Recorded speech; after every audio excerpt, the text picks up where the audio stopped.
बिस्मिल्लाहिर्रहमानिर्रहीम। अस्सलाम वालेकुम स्टूडेंट्स। जैसे कि आपको मालूम है कि हमने यूनिट नंबर 5 स्टार्ट किया हुआ है और इसमें हम होम्योस्टेसिस को पहले डिस्कस कर रहे हैं और हमने इसमें एक्सक्रीशन स्टार्ट किया हुआ था। और एक्सक्रीशन में आपको मालूम है कि हमने structure and function of kidney complete करने के बाद हमने किडनी प्रॉब्लम्स को डिस्कस करना शुरू किया और उसमें हमने लास्ट जो डिस्कस किया था किडनी स्टोन फॉर्मेशन कैसे होता है, कितनी टाइप्स के स्टोन्स होते हैं और फिर उसकी ट्रीटमेंट क्या है। अब हम मज़ीद आगे चलेंगे और हमने क्या देखना है कि किडनी फेलियर क्या होता है, जिसको आप रीनल फेलियर कहते हैं, उसकी क्या रीज़न्स होती हैं, कितनी उसकी टाइप्स होती हैं और फिर उसका ट्रीटमेंट क्या है, क्योर क्या है, उसके मुतालिक हमने आज आगे चलना है और मज़ीद डिस्कस करना है। तो सबसे पहले स्टूडेंट्स देखें कि हमने बात करनी है किसके बारे में, किडनी फेलियर।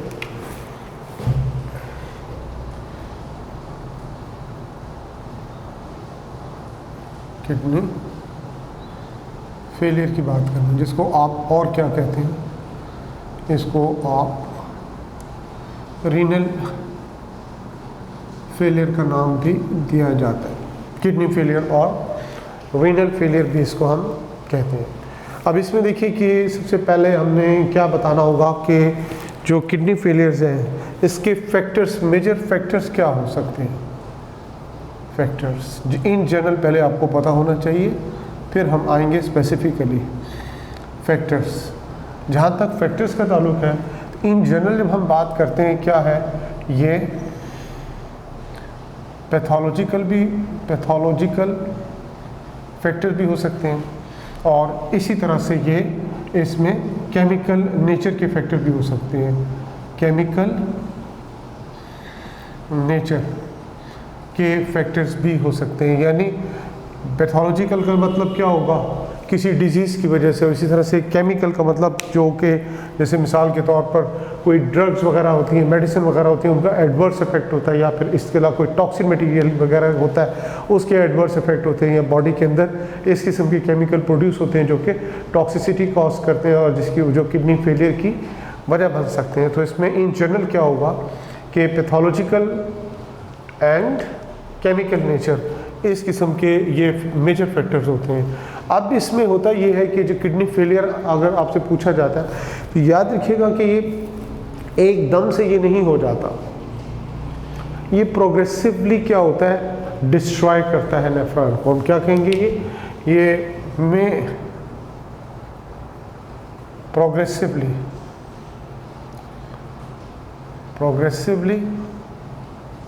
क्या करेगा, डिस्ट्रॉय करता है। किस चीज़ को, किडनी के किस पार्ट को, ये भी पता हो आपको, नेफ्रॉन को।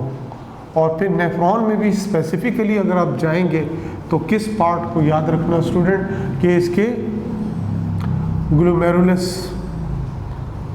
ग्लोमेरुलस पार्ट को। ये एमसीक्यूज में पूछा जाता है, इसका ख्याल कीजिएगा कि किडनी फेलियर में मेनली किडनी का कौन सा पार्ट डिस्ट्रॉय होता है। You must know about what, glomerulus. In general क्या होगा, किडनी, और उसमें फिर स्पेसिफिक क्या होगा, नेफ्रॉन, और फर्दर हाईली स्पेसिफिक क्या होगा, ग्लोमेरुलर पार्ट जो होता है, ये इसका डिस्ट्रॉय होता है। तो ये प्रोग्रेसिवली होता है, यानी हम कह सकते हैं प्रोग्रेसिवली का मतलब क्या है, इसका मतलब ये होता है over a period of time, यानी ग्रेजुअली जो होता है ये इसमें ये डिस्ट्रक्शन होती है, क्योंकि आपको मालूम है मिलियंस की तादाद में क्या है, नेफ्रॉन है और फिर दो किडनी होती हैं। तो इसमें ये ग्रेजुअली प्रोग्रेसिवली आहिस्ता आहिस्ता बढ़ता जाता है over a period of time. इसको आप ये भी कह सकते हो इट विल टेक ईयर्स, इसको कई साल भी लग जाते हैं डिस्ट्रक्शन में। तो लिहाजा ये भी आपको पॉइंट क्लियर होना चाहिए। अब ये जो किडनी फेलियर होता है इसका रिज़ल्ट क्या होगा, यानी किडनी फेलियर, रीनल फेलियर का रिज़ल्ट क्या होता है, ये आपको फिर पता हो कि इसका रिज़ल्ट क्या होगा। जहाँ तक इसके रिज़ल्ट का ताल्लुक है तो blood plasma urea level, blood plasma urea level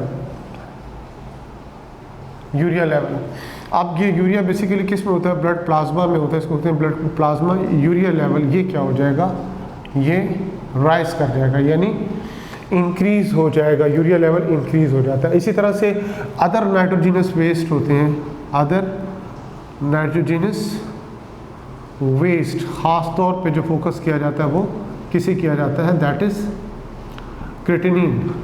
creatinine जो होता है इसको भी ख़ास तौर पर फोकस किया जाता है। और भी नाइट्रोजिनस वेस्ट होते हैं, इनका लेवल भी क्या होता है, दैट इज़ आल्सो इंक्रीजेस। ये भी लेवल इसका क्या होता है, बढ़ जाता है, किसके नतीजे। और फिर ये जब यूरिया लेवल बढ़ेगा, अब जब यूरिया लेवल बढ़ेगा तो इसके नतीजे के तौर पर फर्दर इसके कंसिक्वेंसेस क्या होते हैं, इट विल कॉजेज, इसकी वजह से क्या होगा, पेशेंट का जो ब्लड प्रेशर है, ब्लड प्रेशर ये भी इंक्रीज हो जाएगा।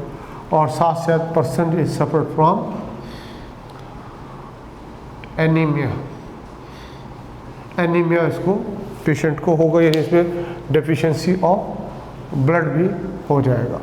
तो ये इसमें फिर क्या होता है, इसकी कॉजेज़ होती हैं कि यूरिया लेवल बढ़ने के बाद फर्दर जो इसमें कॉम्प्लिकेशंस बिल्टअप होती हैं।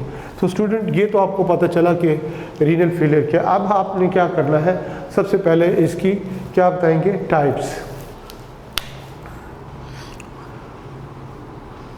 टाइप्स, जहाँ तक इसकी टाइप्स का ताल्लुक है तो दो इसको कैटेगरीज में आप डिवाइड करते हो। नंबर 1 इसमें आ जाता है क्रोनिक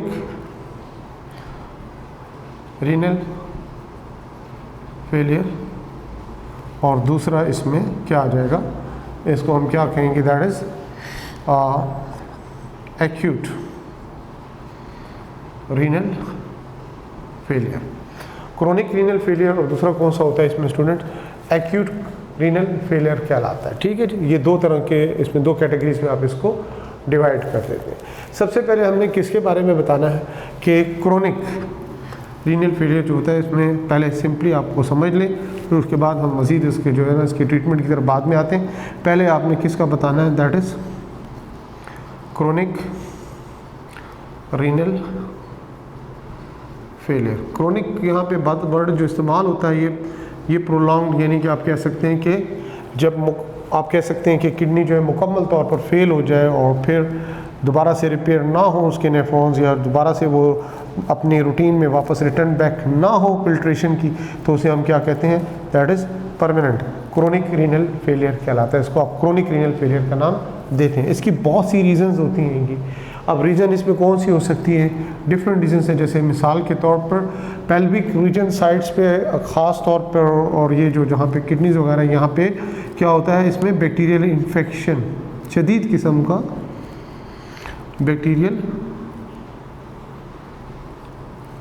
इसमें क्या हो जाए, इन्फेक्शन हो जाए, ये इसकी रीज़न बन सकता है। इसके अलावा हम बताते हैं नेफ्राइटिस। नेफ्राइटिस, आप गौर कीजिए, ITIS inflammation.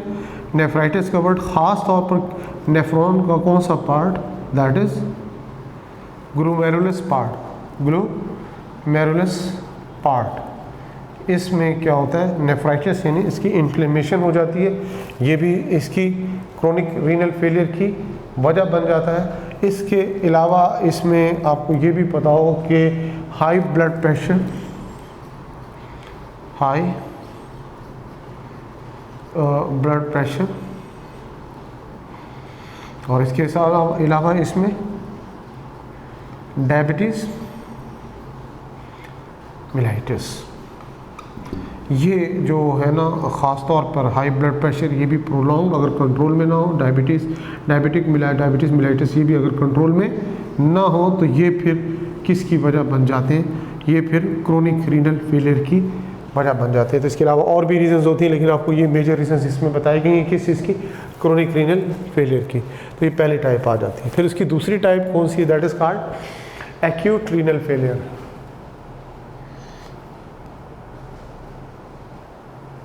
Acute renal failure, acute यानी कि शार्प होता है, फौरी तौर पर होता है, लेकिन ये रिवर्स हो सकता है, यानी कि पेशेंट जो है वो दोबारा से अपनी नॉर्मल रूटीन फिल्ट्रेशन किडनी जो अपना नॉर्मल फंक्शन की तरफ रिटर्न हो सकता है। इसको हम क्या कहते हैं, एक्यूट रीनल फेलियर का नाम देते हैं। अब इसमें जो रीजंस होती हैं, जैसे फिजिकल इंजरी, ट्रॉमा वगैरह हो जाए, जिसकी वजह से जैसे हम रेफरेंस देते हैं किस चीज़ का, दैट इज़ हैमरेज का। इसमें आप रेफरेंस किसका, ये हैमरेज का दे सकते हो। ख़ास तौर पर ये ब्लड वेसल्स वगैरह का डैमेज हो जाना, रप्चर हो जाना all of a sudden trauma की वजह से, ये रीज़न बन सकती है इसमें। इसके अलावा इसमें जनरली आप बात करते हो किस चीज़ की, वोमिटिंग और प्लस डायरिया की।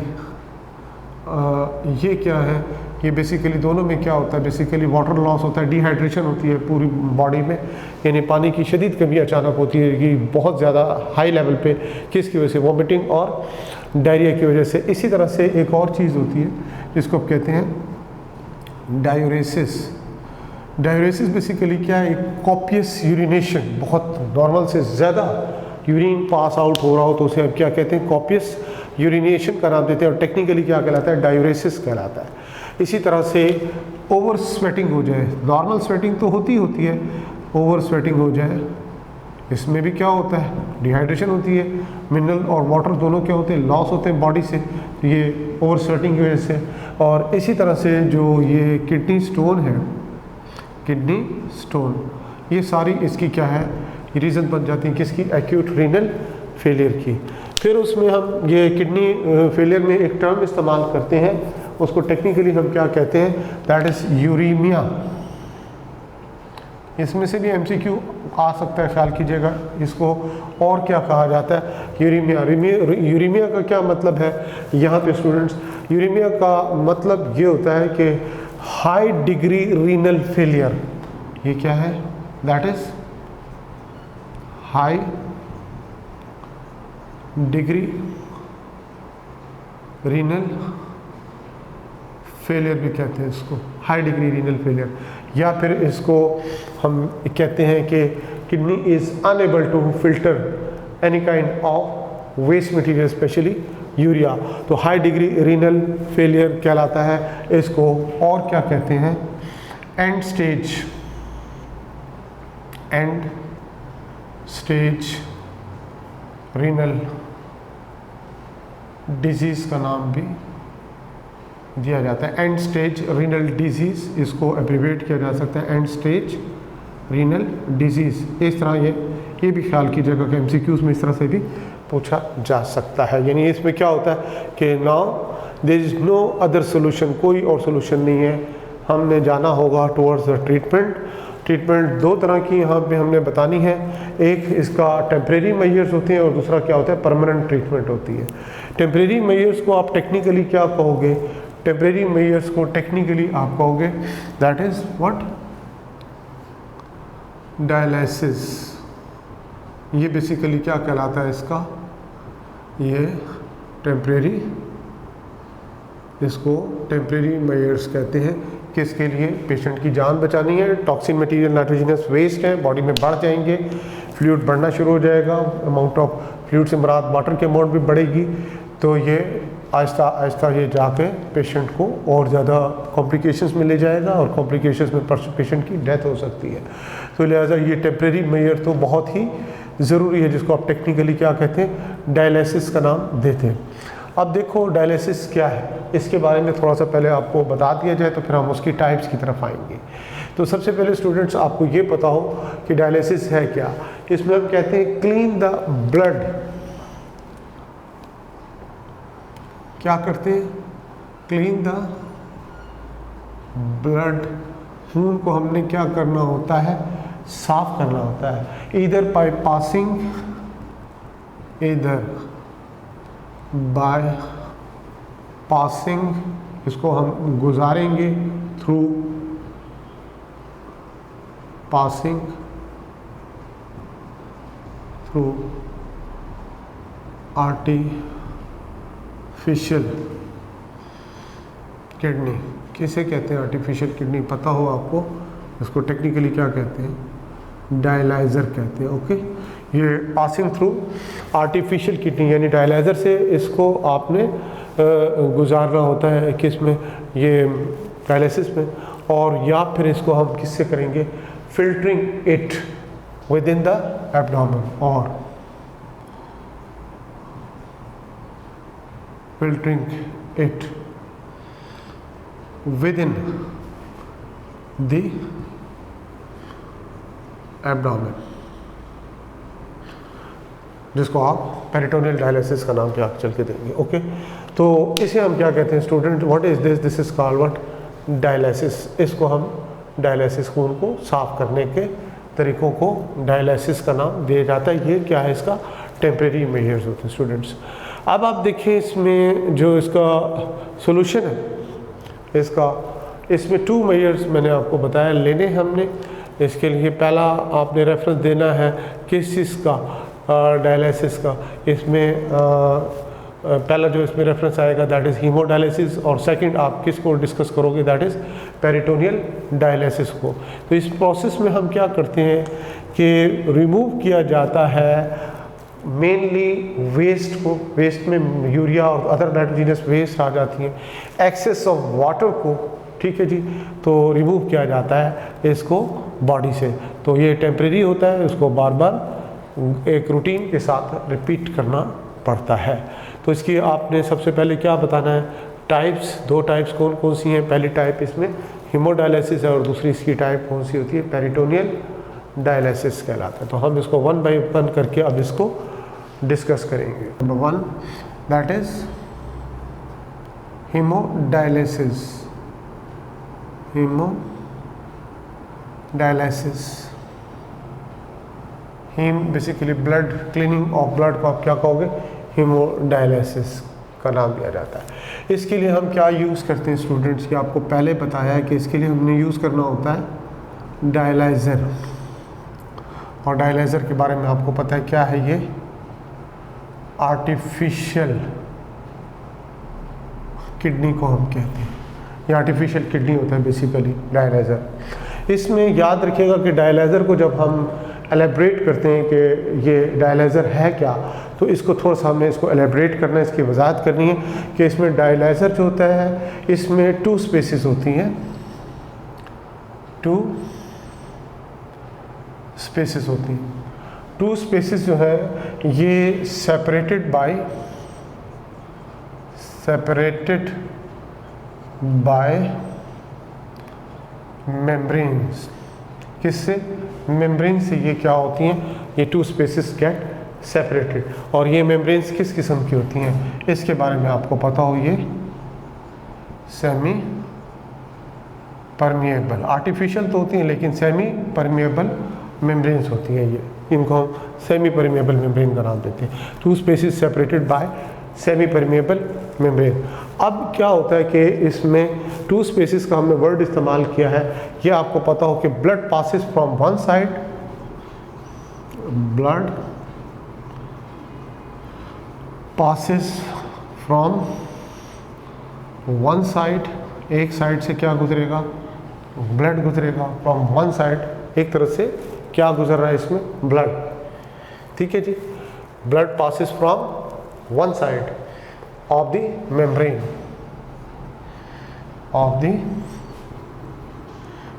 मेम्ब्रेन, मेम्ब्रेन के एक तरफ से ब्लड गुजर रहा है और दूसरी तरफ से, एंड हम दूसरा क्या बताएंगे, डायलिसिस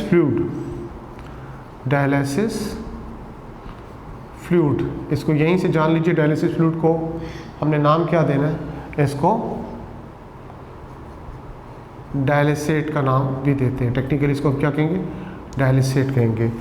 अब एक ब्लड जो गुजर रहा है एक साइड से मेम्ब्रेन के, और डायलिसिस फ्लूइड जो होता है जिसको डायलिसेट का नाम दे रहे हैं, ऑन दी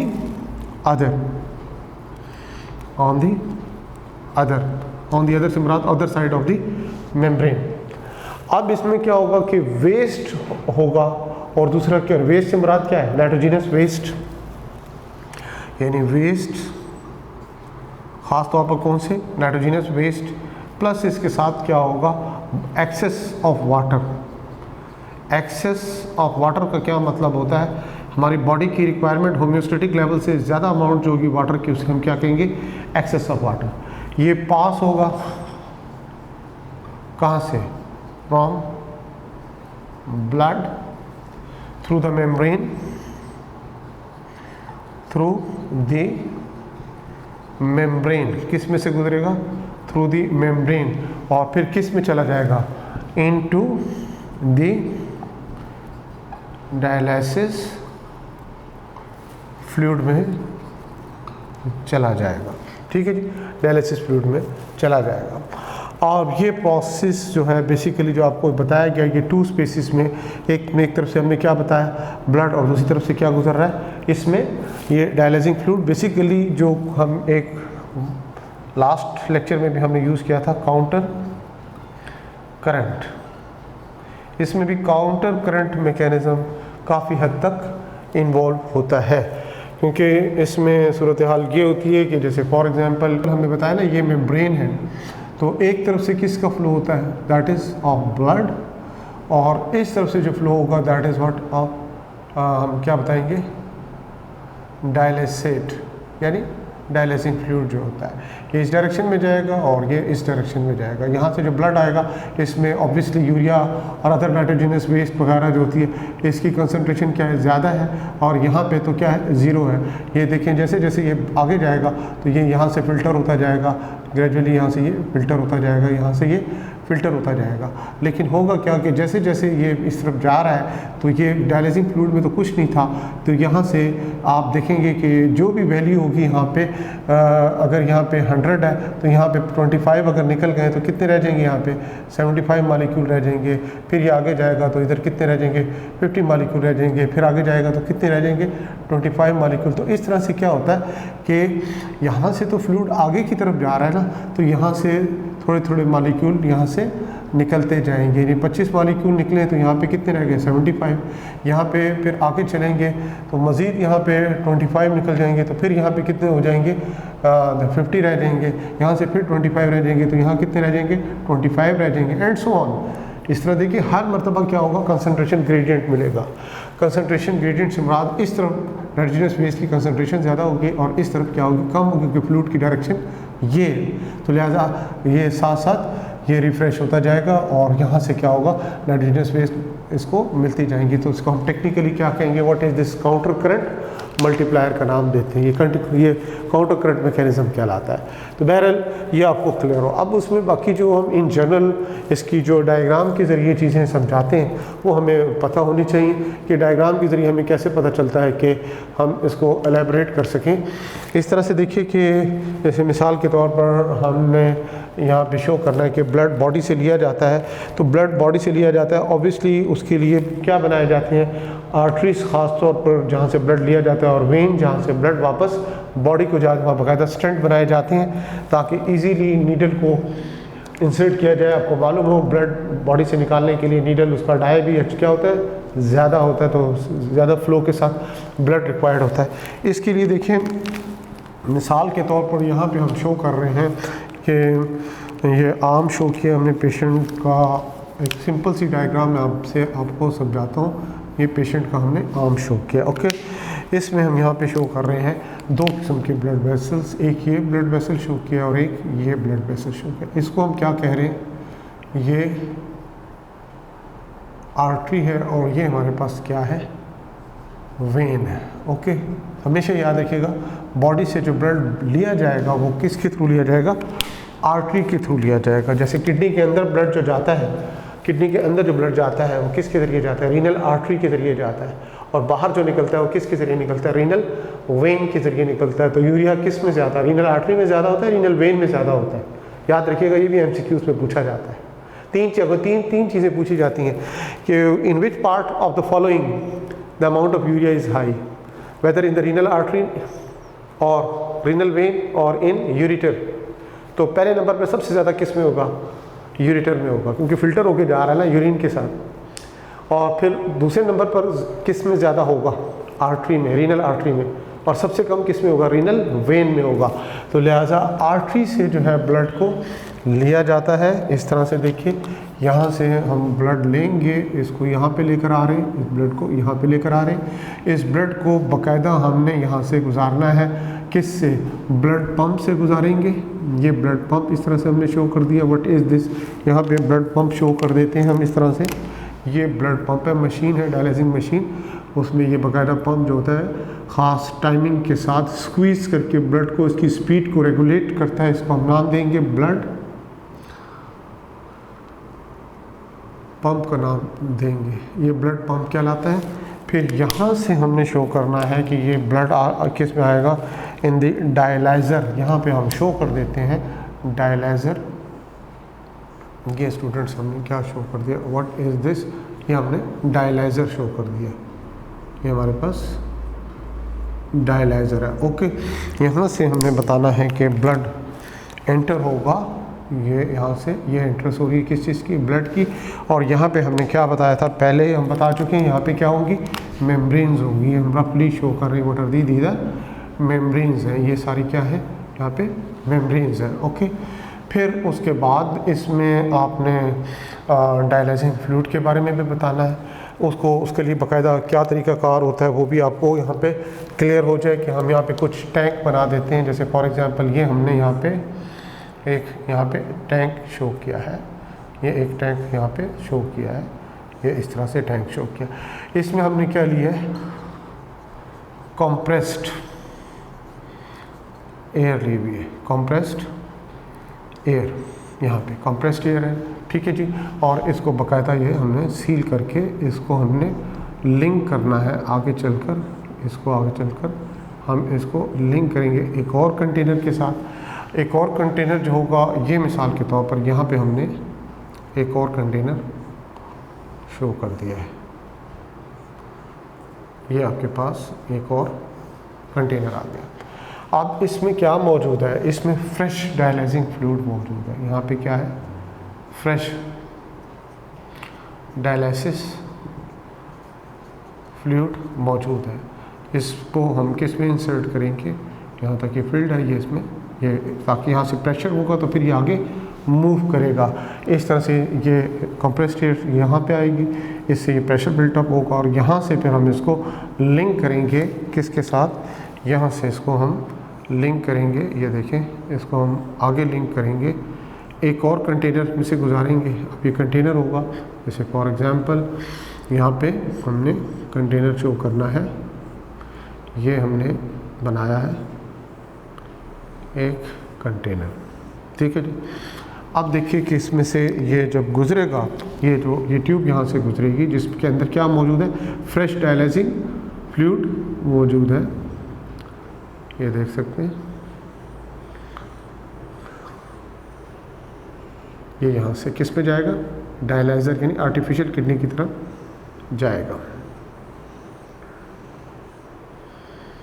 ये इधर पे आ जाएगा। इसको हम इस तरह से शो करेंगे, ये इधर पे आ जाएगा। And what is this? ये बेसिकली क्या है? ये कांस्टेंट टेम्परेचर बाथ कहलाता है। इसको हम कहते हैं कांस्टेंट टेम्परेचर बाथ। यानी ये जो फ्लूइड है उसका टेम्परेचर भी हमने उसी तरह लाना है जैसे ब्लड का टेम्परेचर बॉडी टेम्परेचर के हिसाब से होता है। इस तरह ये फ्लूइड को भी हमने एक स्पेसिफिक टेम्परेचर के साथ यहाँ से गुजारना है। तो लिहाजा ये फ्लूइड जाएगा तो एक तरफ से हमने बताया ब्लड फ्लो कर रहा होता है, तो दूसरी तरफ से क्या फ्लो कर रहा होता है? इसमें डायलाइजिंग फ्लूइड। तो काउंटर करंट जो भी मैंने आपको बताया उसके ज़रिए ये बाकायदा इसकी सिलसिला चलता है। तो यहाँ से जो होने के बाद जब ब्लड फ़िल्टर हो जाता है, तो फ़िल्टर होने के बाद ब्लड ने रिटर्न बैक होना है और रिटर्न बैक जो होगा ब्लड, यहाँ से हम इसको शो करेंगे। ये रिटर्न बैक किधर होगा? इनटू द ये बॉडी, वेन के थ्रू बॉडी में जाएगा। लेकिन साथ यहाँ पर हमने चेक लगाया होता है कि यहाँ पे बाज़ औक़ात क्या होता है? एयर बबल भी आ सकते हैं, उनको रिमूव करना ज़रूरी होता है। That is dangerous. तो इसलिए ये फिर इसको हम रिमूव करके वापस रिटर्न बैक कर देते हैं बॉडी में। अब फ्लूइड यहाँ से आया था तो इसके लिए यहाँ पर हम एक लास्ट कंटेनर यहाँ पे शो करेंगे। ये हमने ये कंटेनर शो किया है। अब यहाँ से हमने शो करना है कि जो यूज्ड डायलिसिस फ्लूइड है ये यहाँ से निकलेगा, ये फिर इसने कहाँ पे ड्रेन होना है, ये सारा यहाँ पे ड्रेन हो जाएगा, ये इसकी ड्रेनेज हो रही है। इसमें क्या होगा, that is used dialysis fluid, जिसको डायलिसेट का नाम देते हैं। यहाँ से ये क्या हो जाएगा, ये ड्रेन हो जाएगा। इस तरह से ये ब्लड फिल्टर होने के बाद बैक टुवर्ड द बॉडी, इसको हम क्या कहते हैं, ये इसको डायलिसिस का नाम देते हैं, हीमोडायलिसिस कहलाता है। इसमें बाकायदा ये जो पंप है ये एक ख़ास स्पीड के साथ, यानी अप्रॉक्सीमेट हम कहते हैं ये 200 ml पर मिनट के हिसाब से क्या होता है, ये ब्लड जो होता है यहाँ से फ्लो करता है और यहाँ से ये डायलाइज़र से होकर वापस बैक इनटू द बॉडी जाता है। तो आप अगर हम इसको देखें 200 ml पर मिनट है, तो 1 लीटर जो होगा, यानी 1 लीटर जो होगा वो कितनी देर में जाएगा, दैट इज़ अप्रॉक्सीमेटली आप देख सकते हैं ना 200 ml कितने में देर जा रहा है, 1 मिनट में जा रहा है। तो 1 लीटर कितने देर में जाएगा, दैट इज़ इन 5 मिनट। अगर हम कहते हैं हम बॉडी में जो ब्लड है वो 6 लीटर है, तो 6 लीटर कितनी देर में जाएगा, दैट इज़ इन 30 मिनट। पूरी बॉडी का ब्लड जो होगा इस डायलाइज़र से कितनी देर में गुजरेगा, 30 मिनट में, यानी ये 6 क्या हम शो कर रहे हैं, दैट इज़ 6 लीटर। ठीक है जी।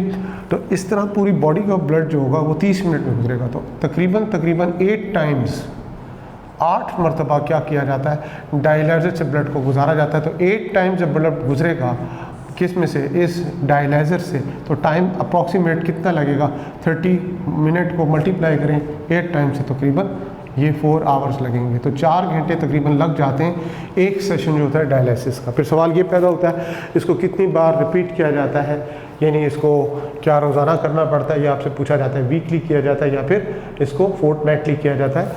तो एक तो चीज़ आपको बहुत क्लियर हो कि वर्ल्ड हेल्थ ऑर्गेनाइजेशन की तरफ से जो इसको रिकमेंडेड है दैट इज़ आफ्टर 48 आवर्स, इसको 48 आवर्स के बाद इसको रिपीट किया जाता है, यानी 3 टाइम्स अ वीक आप कह सकते हो। ये तकरीबन इसको बार बार रिपीट किया जाता है आफ्टर एवरी 48, 2 दिन के बाद।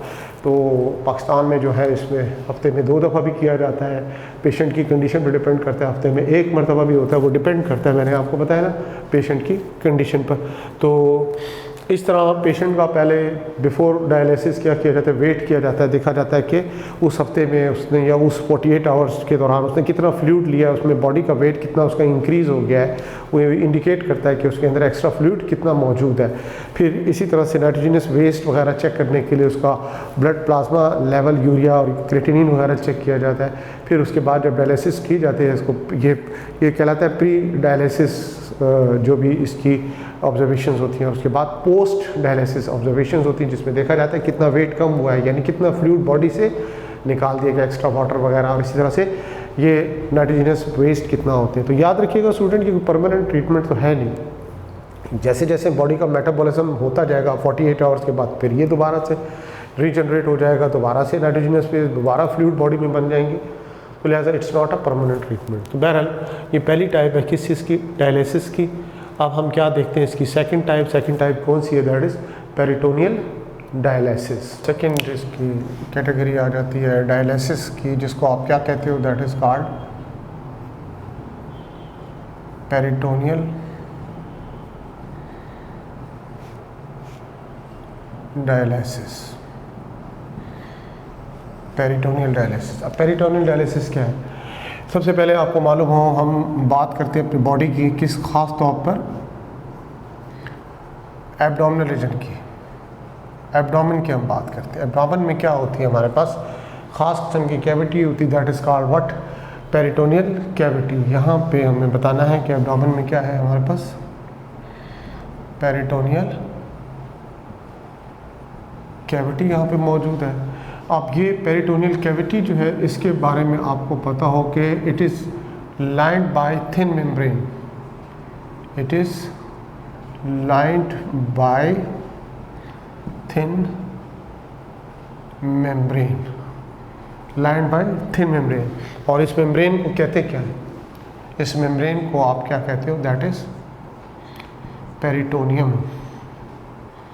इस मेम्ब्रेन को पेरिटोनियम का नाम देते हैं। इस पेरिटोनियम के बारे में आपको मालूम हो कि ये richly supplied with what, network of blood capillaries में क्या होता है, नेटवर्क ऑफ ब्लड कैपिलरीज, बहुत ज़्यादा नेटवर्क किस चीज़ का होता है, ब्लड कैपिलरीज का होता है इस पेरिटोनियम में, जो कि थिन मेम्ब्रेन है, इसने कवर किया हुआ होता है किस चीज़ को, इस पूरे एब्डोमिनल में, एब्डोमिनल जो पेरिटोनियल कैविटी है इसको इसने कवर किया है लाइंड बाय। अब इसमें इस तरह होता है कि इसमें हम क्या करते हैं, पेरिटोनियल कैविटी जो होती है इसको फिल किया जाता है, पेरिटोनियल कैविटी, इसको हम क्या करते हैं, फिल्ड करते हैं, इट इज़ फिल्ड। इसको फिल्ड किससे करेंगे, डेफिनेटली एक चीज़ हमने पहले बताई है, इसको हम क्या कहते हैं, डायलिसेट, इसको आप क्या कहते हो, क्या आप, डायलिसिंग फ्लूइड। ये फ्रेश डायलिसिंग फ्लूइड जो होता है इसमें क्या करते हैं, हम फिल्ड कर देते हैं। किस जरिए फिल्ड करते हैं, इसको एंटर किया जाता है बॉडी में, एंटर किसके ज़रिए करेंगे, एंटर द बॉडी किसके ज़रिए, बाय कैथेटर, रबर ट्यूबिंग होती है जिसको आप क्या कहते हो, कैथेटर का नाम देते हो, इसके ज़रिए बॉडी में क्या करते हैं हम, फ्रेश डायलिसिंग फ्लूइड को इस पेरिटोनियल कैविटी इसके अंदर फिल्ड करते थे। अब क्या होता है कि इसमें आपको पहले बताया इसके मेम्ब्रेन मौजूद है, मेम्ब्रेन में क्या rich network of blood capillaries भी मौजूद होता है। तो होता क्या है कि इसमें एक्सेस ऑफ वाटर और प्लस उसमें क्या होगा, वेस्ट, और वेस्ट में कौन सी, मेनली नाइट्रोजीनस वेस्ट, यानी यूरिया वगैरह, ये सब चीज़ें जो होंगी, एक्स्ट्रा वाटर वगैरह जो होंगे, ये pass through peritoneum into the dialysing fluid, ये पास होंगे कहाँ से, ये पास थ्रू पेरिटोनियम इनटू किस में जाएंगे, दैट इज डायलिसिस फ्लूइड, यानी डायलिसेट में चले जाएंगे। ओके जी। और फिर उसके बाद हम क्या करेंगे कि इसको, ये जो डायलिसिस फ्लूइड जो कि स्पॉइल्ड हो चुका है अच्छा खासा, किसके ज़रिए, ये नाइट्रोजनस वेस्ट और एक्सेस ऑफ वाटर से, तो लिहाजा ये जो dialysis fluid with waste material जो होगा इसको बॉडी से रिमूव किया जाएगा। इसको हम रिमूव करेंगे, इस फ्लूइड को रिमूव करेंगे, फिर अगेन किसके ज़रिए, दैट इज़ कैथेटर के ज़रिए। ये इसको हम फिर आगे क्या करते हैं, इसको रिमूव करते हैं कैथेटर के ज़रिए, और इसको फिर क्या करेंगे, यानी कि ड्रेन कर देंगे बॉडी से, इसको रिमूव कर देंगे ऊपर से, फिर दोबारा किसके, उसी कैथेटर के थ्रू फ्रेश डायलिसिंग फ्लूइड डाला जाएगा। और इसको, इस प्रोसेस को याद रखिएगा, इसको रिपीट किया जाता है many times in a day, एक दिन में कई मरतबा ये प्रोसेस रिपीट किया जाता है। एक सिंपल डायग्राम से मैं थोड़ा सा आपको और मज़ीद क्लियर कर देता हूँ। जैसे फॉर एग्जांपल ये हम इस तरह से एक बॉडी इस तरह से शो कर रहे हैं, ये एब्डोमिनल एरिया किसी पर्सन का हम यहाँ पे शो किया, ये हम यहाँ पे what is this vertebral column, ये आपको वर्टिब्रल कॉलम नज़र आ रही है, ये रफली आपको दिखाया जाता है ये क्या वर्टिब्रल कॉलम है। बाकी यहाँ पे क्या है, ये हम शो कर रहे हैं विजरा, यहाँ पे हम ये क्या कर रहे हैं, शो कर रहे हैं विजरा, और भी विजरा यहाँ पे होते हैं, लिवर होता है, स्टमक होता है, आपको मालूम है, इंटेस्टाइन है, यहाँ पे डिफरेंट विजरा बॉडी के पाए जाते हैं। And they are lined by, यहाँ पे ये क्या होता है, इट इज़ लाइंड बाय, ये सारा क्या होता है, इट इज़, ये सारा रफली हम इसमें दिखा रहे हैं, ये क्या है इसमें, इट इज़ लाइंड बाय, ये सारा, ये क्या कैविटी होती है, this cavity is called what, इसको आप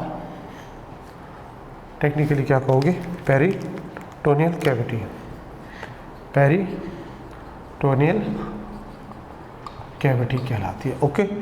और ये बाकायदा इसकी जो ये मेम्ब्रेन है, ये पेरिटोनियल मेम्ब्रेन है, इसकी मेम्ब्रेन है, और मेम्ब्रेन जो है आपको पहले बताया गया है, क्या इसमें क्या है, रिच नेटवर्क और क्या है इसमें, ब्लड कैपिलरीज यहाँ पे मौजूद होती हैं। ठीक है जी। फिर इसमें आप उसने शो करना होगा क्या चीज़, कैथेटर, यहाँ पे ज़रा सर्जरी के ज़रिए बाकायदा इसमें होल बिल्टअप किया जाता है, और बाकायदा यहाँ पे हम क्या चीज़ यहाँ पे डालते हैं, कैथेटर, ये कैथेटर है, इसको कैथेटर को आगे जाकर क्या किया जाता है, बाइफरकेट किया जाता है, इस तरह से इसको हम यूँ बाइफरकेट कर देते हैं, ये बाइफरकेट हो जाएगा। इधर से ये एरो से हम दिखा रहे हैं और ये एरो से शो कर रहे हैं, यानी ये जो एरो से शो किया जाता है इसमें क्या किया जाता है, दैट इज़ यहीं पे हम लिख देते हैं फ्रेश डायलाइजिंग फ्लूइड। यहाँ पे आप यहाँ से एंटर करते हो, यहाँ पे नॉट लगाई होती है बाकायदा, इसके ज़रिए इसको आप कंट्रोल करते हो इसकी मूवमेंट को। और फिर यहाँ से क्या होता है, यूज्ड जो होता है ना, यूज्ड डायलाइजिंग फ्लूइड, इसको हम यहाँ से क्या करते हैं, ड्रेन कर देते हैं। ये हम इसको यहाँ से ड्रेन कर देते हैं। तो जब ड्रेन करते हैं तो यहाँ से फ्रेश डालते हैं, ये इसमें आता है और यहाँ पे सर्कुलेशन हो रही है, किस में, इन कैपिलरीज में ब्लड की सर्कुलेशन हो रही है, वहाँ से वेस्ट मटेरियल किस में आता है, डायलाइजिंग फ्लूइड में, और फिर इस तरह से ये ड्रेन होगा। And again many times in a day इसको रिपीट किया जाता है। ये इसलिए किसी हद तक कन्वीनियंट है क्योंकि इसमें ऑब्वियसली कि मशीन पे नहीं रुकना पड़ता और इसी तरह से हॉस्पिटल में नहीं जाना पड़ता, और इसमें ये घर पे भी इसको परफॉर्म किया जा सकता है। तो पेशेंट जो होता है उसकी कन्वीनियंस के हिसाब से होता है और उसकी बॉडी फिजियोलॉजी के हिसाब से होता है कि कुछ लोगों में ये ज़्यादा सूट करता है, कुछ लोगों में ये ज़्यादा सूट नहीं करता। तो लिहाजा वो डिपेंड करता है पेशेंट की कंडीशन के हिसाब से उसको रिकमेंड किया जाता है। तो बहरहाल याद रखिएगा स्टूडेंट्स के डायलिसिस परमानेंट ट्रीटमेंट नहीं है किस चीज़ का, किडनी फेलियर का। इसमें डायलिसिस के दौरान काफ़ी चीज़ें कॉम्प्लिकेशंस हो जाती हैं। आपको मालूम है आर्टिफिशियली फिल्ट्रेशन हो रही है तो कब बाज़ औक़ात मिनरल इलेक्ट्रोलाइट डिसबैलेंस हो जाता है, बाइकार्बोनेट डिसबैलेंस हो जाए और दूसरे कोई मिनरल्स पोटाशियम वगैरह डिसबैलेंस हो जाए तो उससे बहुत ज़्यादा कॉम्प्लिकेशंस बिल्टअप होती हैं। इवन सम टाइम पेशेंट में डाई एट द स्पॉट। इसमें इस हद तक यानी कॉम्प्लिकेशंस बिल्टअप हो सकती हैं। इसी तरह से एक्स्ट्रा कॉर्पोरियल बाहर की तरफ आता है ब्लड, और ब्लड में बाज़ औक़ात क्या होता है कि ब्लड के फ़्लो के दौरान बाज़ औक़ात क्या होता है कि जी ब्लड का फ़्लो स्लो हो गया, बॉडी से बाहर ब्लड है, बॉडी से बाहर क्या होगा, क्लॉट हो जाएगा ब्लड। तो सारा का सारा ब्लड जो होगा वो ज़ाया होता है। फिर उसमें बाकायदा इंजेक्शन की फॉर्म में हेपारिन इंजेक्शन, हेपारिन आपने पढ़ा है जो बॉडी के अंदर ब्लड क्लॉट होने से रोकता है, हेपारिन इंजेक्शन उसमें जो है बाहर से डाला जाता है ताकि ब्लड क्लॉट ना हो। तो फिर भी चांसेस होते हैं ब्लड क्लॉट होने के। इसी तरह से जो डायलाइज़र है उसमें बाकायदा क्या होती है, मेम्ब्रेन्स होती हैं। इन मेम्ब्रेन्स में ब्लड क्या होता है, क्लॉट हो सकता है। जब क्लॉट होगा तो वो फिल्टर तो वहाँ से नहीं होगा ब्लड। तो इस तरह कई किस्म की कॉम्प्लिकेशंस, कई किस्म के प्रॉब्लम्स इसमें बिल्ट होते हैं कि there is no alternate of natural filter, that is what kidney. तो इसका कोई मुतबादिल है ही नहीं दुनिया में। तो बहरहाल ये टेम्परेरी ट्रीटमेंट कहलाता है। तो अब हम आते हैं स्टूडेंट इसके बाद इसकी परमानेंट ट्रीटमेंट, और परमानेंट ट्रीटमेंट हमने क्या बताई है, दैट इज़ किडनी ट्रांसप्लांट। इसको डिस्कस करते हैं ताकि ये हमारा एक्सक्रीशन का टॉपिक वाइंड अप हो जाए। Kidney transplant, kidney transplant,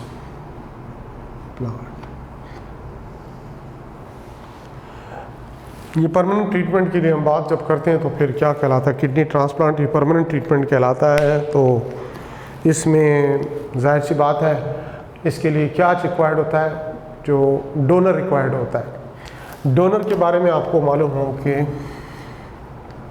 donor जो इसमें हम लेते हैं वो कोई डिसीज पर्सन भी हो सकता है। डिसीज पर्सन जिसको आप क्या रेफरेंस देते हैं, जिसको काडावर, ये भी आप वर्ड इसके लिए यूज़ करते हो। या फिर जो ज़्यादा प्रेफर किया जाता है वो क्या होता है, रिलेटेड पर्सन। रिलेटेड पर्सन, आप रिलेटेड पर्सन जैसे ब्लड रिलेशन हो, ब्लड रिलेशन में सबसे पहला क्या आता है, रियल ब्रदर, रियल सिस्टर होते हैं, मदर फादर वगैरह आ जाते हैं। फिर उसके बाद कज़न्स आते हैं, फिर उसके बाद अदर रिलेटिव्स आते हैं। तो इसको रिलेटेड पर्सन कहते हैं। और इसके साथ साथ आप कह सकते हो ये अनरिलेटेड पर्सन भी हो सकता है। तो कुछ कंडीशंस होती हैं, ये जब हम डोनर से किडनी लेते हैं और रेसिपिएंट को देते हैं तो उसके लिए कुछ कंडीशंस होती हैं। ख़ास तौर पर सबसे पहले हम क्या चीज़ देखते हैं, इसमें ABO blood group compatibility,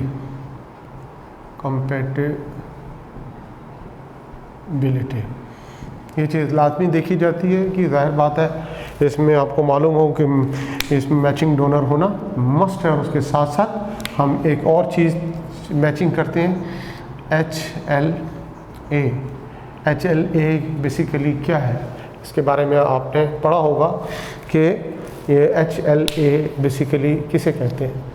H stand for what, L stand for what and A stand for what, यानी human leukocyte antigens matching. What is this? Human leukocyte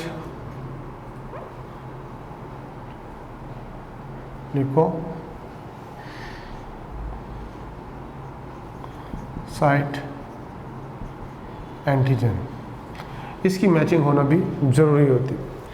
तो बहरहाल ये कुछ कंडीशंस हैं किसके लिए? डोनर के लिए स्पेशली. फिर स्टूडेंट इसमें आपको ये भी पता हो कि जो ओल्ड किडनी होता है, जो फेल हो चुका है,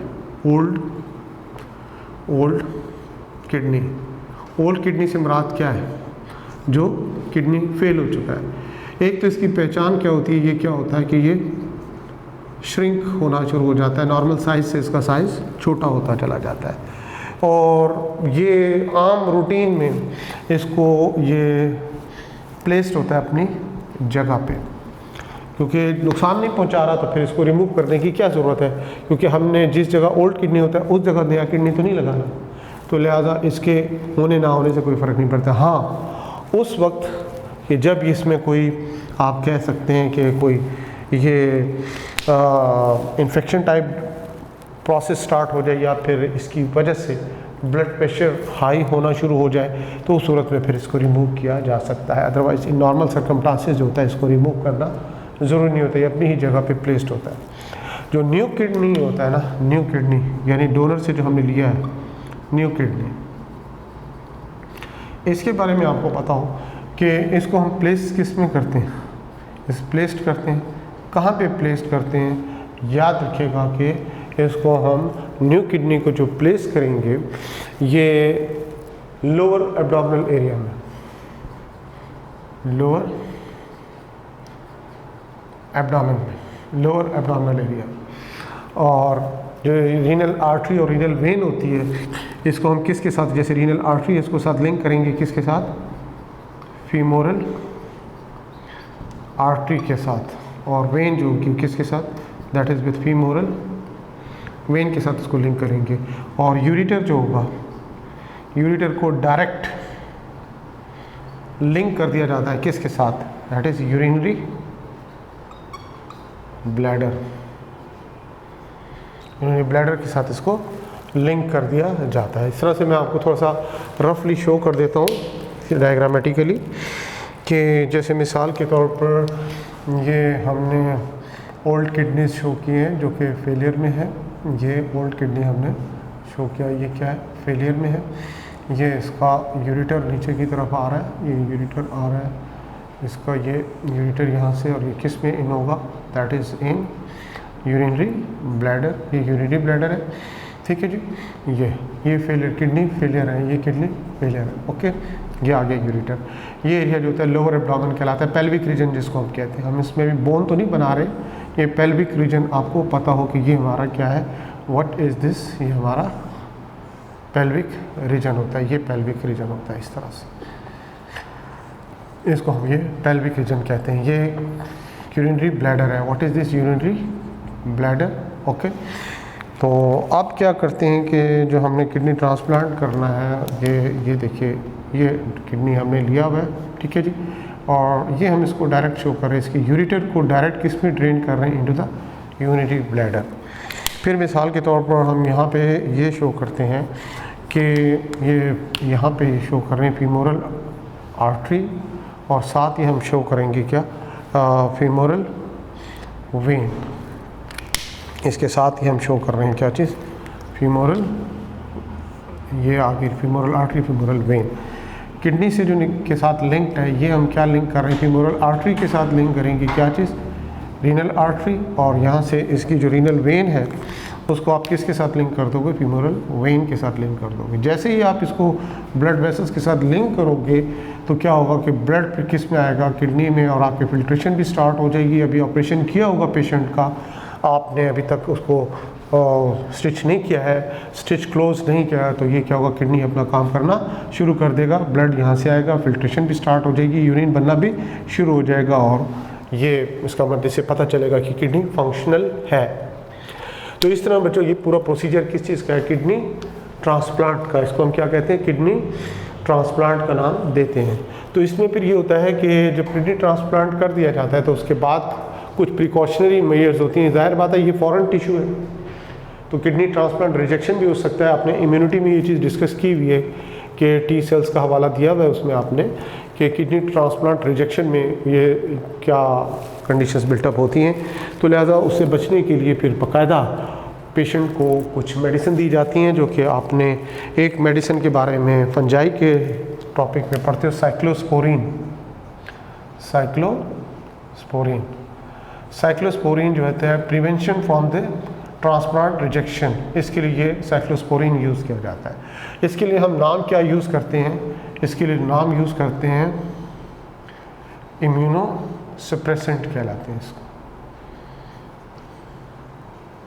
इम्यूनो सप्रेसेंट कहलाते हैं, यानी इम्यून सिस्टम को सप्रेस करने वाली ड्रग को क्या कहेंगे, साइक्लोस्पोरिन। और इसके ये क्योंकि इसके टॉक्सिन इफेक्ट भी हो सकते हैं, इसके एडवर्स इफेक्ट भी हो सकते हैं, तो लिहाजा उससे बचने के लिए क्या होता है कि इसके साथ स्टेरॉइड भी यूज़ किए जाते हैं ताकि वो इफ़ेक्टिव तरीके से अपना काम करें और ये किडनी ट्रांसप्लांट रिजेक्शन ना हो। तो ये पेशेंट को जब तक थ्रू आउट लाइफ, जब तक उसमें ट्रांसप्लांट हुआ हुआ है किडनी, उसको ये मेडिसिन लेना ही पड़ती है। और इवन 15 साल भी गुजर जाए, 10 साल 15 साल भी गुजर जाए और उसके बाद अचानक अगर पेशेंट ये मेडिसिन लेना बंद कर दे तो वो ट्रांसप्लांट रिजेक्शन हो सकता है।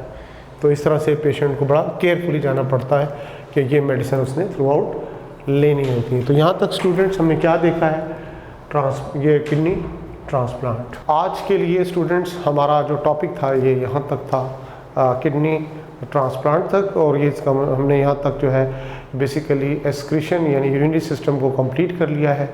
तो नेक्स्ट जो टॉपिक इंशाल्लाह हम स्टार्ट करने जाएंगे वो क्या होगा, थर्मोरेगुलेशन इन मैमल्स। देखते हैं फिर इंशाल्लाह अगले लेक्चर में। अल्लाह हाफिज़।